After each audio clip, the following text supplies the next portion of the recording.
ആകെ കൂടെ ഒരു ഉഷാറില്ലാത്തൊരു ദിവസമായിരുന്നു കേട്ടോ. എൻ്റെ ശബ്ദം കേൾക്കുമ്പോൾ നിങ്ങൾക്ക് അറിയാലോ.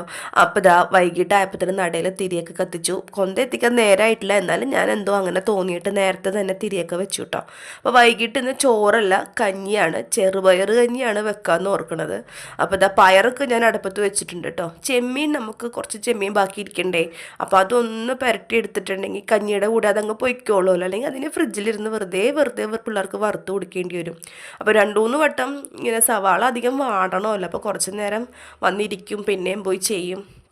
അപ്പോൾ ഏട്ടൻ പറഞ്ഞു ഞാൻ പുറത്തുനിന്ന് എന്തെങ്കിലും മേടിക്കാമെന്ന് പറഞ്ഞപ്പോൾ ഞാൻ വേണ്ടാന്ന് പറഞ്ഞു കേട്ടോ. ഇതിങ്ങനെ ഇരിക്കുമ്പോൾ പിന്നെ നമ്മൾ അതങ്ങ് തീർന്ന് പൊക്കോട്ടെ എന്നല്ലേ നമ്മൾ ഓർക്കുള്ളൂ. അപ്പോൾ ഇതാ വേഗം തന്നെ ചെമ്മീൻ ഒരു റോസ്റ്റ് പോലെ ആക്കി എടുക്കുകയാണ്. അപ്പോൾ ഇതാ പിറ്റേ ദിവസം ചൂണ്ടയിടാൻ പോവാന്നൊക്കെ പറഞ്ഞ് പ്ലാനിങ് ആണ് കേട്ടോ. ഞാനിങ്ങനെ ചത്തുകുത്തിയിരിക്കണം കണ്ടിട്ട് ഇവർക്ക് ഭയങ്കര വിഷമം, അമ്മ എന്തിങ്ങനെ ഇരിക്കണേന്നാണ്. അപ്പോൾ ഞാൻ പറഞ്ഞു ചെമ്മീനൊക്കെ ആയിട്ടുണ്ട്, ബാ നമുക്ക് പ്രാർത്ഥന എത്തിക്കാമെന്ന് പറഞ്ഞു. അപ്പോൾ ഞങ്ങൾ പ്രാർത്ഥന എത്തിച്ചു.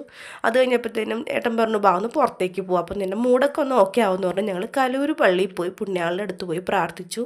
ചൊവ്വാഴ്ചയും കൂടി ആയിരുന്നുകൊണ്ട് നല്ല തിരക്കായിരുന്നു കേട്ടോ. പിന്നെ വരുന്ന വഴി ഞങ്ങളിതാ നമുക്ക് തൊണ്ടയ്ക്ക് ഇത്തിരി സുഖം കിട്ടാൻ ലെമൺ ടീ നല്ലതാണെന്ന് പറഞ്ഞപ്പോൾ കുറച്ച് നാരങ്ങ